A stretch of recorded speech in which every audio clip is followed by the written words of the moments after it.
লিখনইজি mathematics YouTube channel পক্ষ থেকে সবাইকে অভিনন্দন। গত দিনের মতো আজকে আমরা গণিত বিষয়ে আলোচনা করব। আজকের বিষয় হলো শ্রেণী অষ্টম, বিষয় গণিত, অনুশীলনী 3। তো এই 3 অনুশীলনী আমাদের সাবজেক্ট নাম্বার অঙ্কে দেখা যায় একটি বইয়ের দৈর্ঘ্য 25 সেমি এবং প্রস্থ 18 সেমি। বইটি পৃষ্ঠার সংখ্যা 200, প্রতি পাতা কাগজের পুরুত্ব 0.1 মিলিমিটার হলে বইটির আয়তন নির্ণয় করো। তো এই অঙ্কটি করার আগে আমাদের একটি বিষয় জানা দরকার, যে আমরা যেহেতু জানি আয়তন সমান দৈর্ঘ্য গুণন প্রস্থ গুণন উচ্চতা, তাহলে আমরা কি জানি? আয়তন ইকুয়াল দৈর্ঘ্য গুণন প্রস্থ গুণন উচ্চতা। তো এই ক্ষেত্রে আমাদের অঙ্কটির মধ্যে দেখা যায় যে দৈর্ঘ্য আছে 25 সেমি, প্রস্থ আছে 18 সেমি। কত সেমি আছে? 18 সেমি। বাট আমাদের যে উচ্চতা লাগবে, এই উচ্চতাটা নাই আমাদের। তো এখানে একটা দেখা যায় যে পৃষ্ঠার সংখ্যা 200, প্রতিপাতা কাগজের পুরুত্ব হলো 0.1 মিলিমিটার। তো দৈর্ঘ্য এবং প্রস্থ দুটাই কিন্তু সেন্টিমিটার আছে, বাট পুরুত্বর ক্ষেত্রে আমাদের এখানে মিলিমিটার আছে। তাহলে অবশ্যই মিলিমিটারটাকে আমাকে সেন্টিমিটার করতে হবে। কি করতে হবে? সেন্টিমিটার। তাহলে আমরা প্রথম কাজ করব, আগে একটি কাগজের পুরুত্ব হলো 0.1 মিলিমিটার। আবার এখানে আরেকটি বিষয়, যেখানে পৃষ্ঠার সংখ্যা আছে। কি আছে আমাদের? পৃষ্ঠার সংখ্যা। তাহলে আমরা কিন্তু 2 পৃষ্ঠার সমান 1 পাতা জানি। 2 পৃষ্ঠার সমান 1 পাতা, অর্থাৎ পৃষ্ঠার সংখ্যা থেকে পাতা নিয়ে এরপরে পুরুত্ব থেকে আমরা কি বার করব? মিলিমিটার বার করব। সেই মিলিমিটার থেকে আমরা সেন্টিমিটার। তাহলে কি আসলো আমাদের? আগে পৃষ্ঠা, তারপর নেব পাতা, এরপর থাকবে কি? সেন্টিমিটার পুরুত্ব,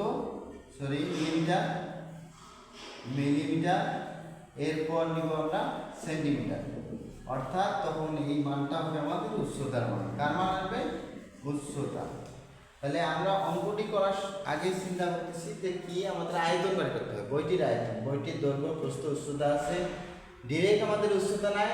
তাহলে 200 পৃষ্ঠার সংখ্যা থেকে আমাদের উচ্চতা বের করতে হবে।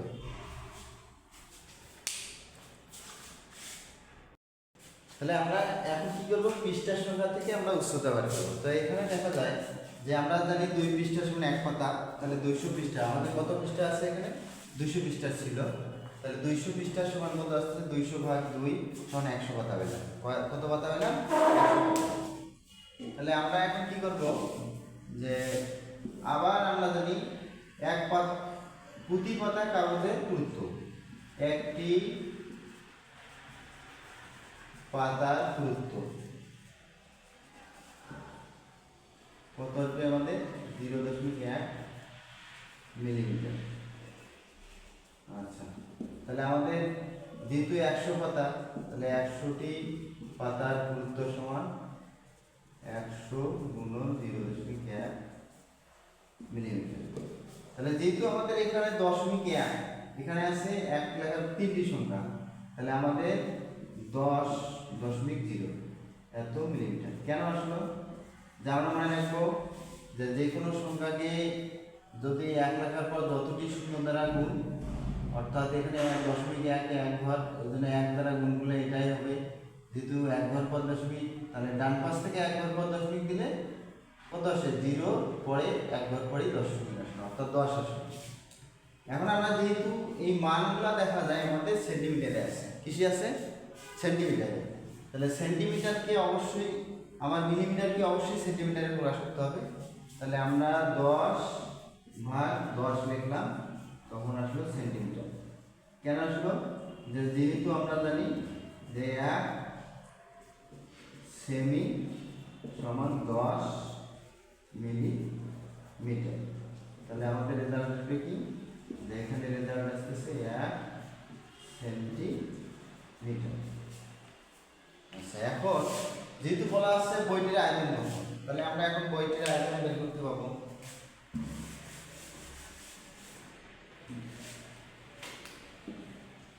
অতএব বইটির আয়তন,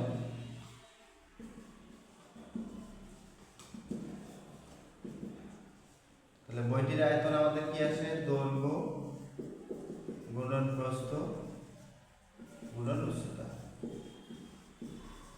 আচ্ছা, একটি বইয়ের দৈর্ঘ্য প্রস্থ উচ্চতা, তাহলে আমাদের যেমন এই বইটি আছে ক্লাস 8-এর গণিত বইটি, তাহলে আমাদের এটা হলো দৈর্ঘ্য, এটা হলো প্রস্থ। মানে দৈর্ঘ্যের মানটা সবসময় বড় হবে, প্রস্থটা ছোট হবে। এরপর পুরুত্ব, পুরুত্ব মানে উচ্চতা, তাহলে উচ্চতা আমাদের এটা আসতেছে, কোনটা আসতেছে? উচ্চতা আমাদের এটা আসতেছে। তো এই ধরে নিলাম এই বইটি 200 পেজ, তাহলে পুরুত্ব হবে এখানে কত আসতেছে আমাদের?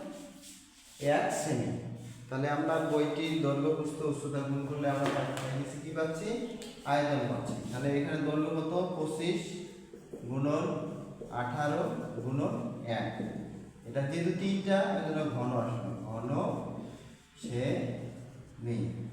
তাহলে এখন আমরা গুণ করব 25 এবং 18 গুণ করব, 25 এবং 18, 5 8 40, হাতে দেখো 4, 8 16 4 20, আবার 5 কে 5, 2 কে 2, তাহলে 0 5 4।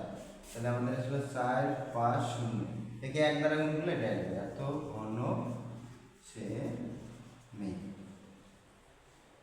তো আশা করি সবাই অঙ্কটি ভালোই বুঝতে পেরেছো। এরপরে কথা হবে আবার নতুন ভিডিও নিয়ে। সবাইকে অশেষ ধন্যবাদ।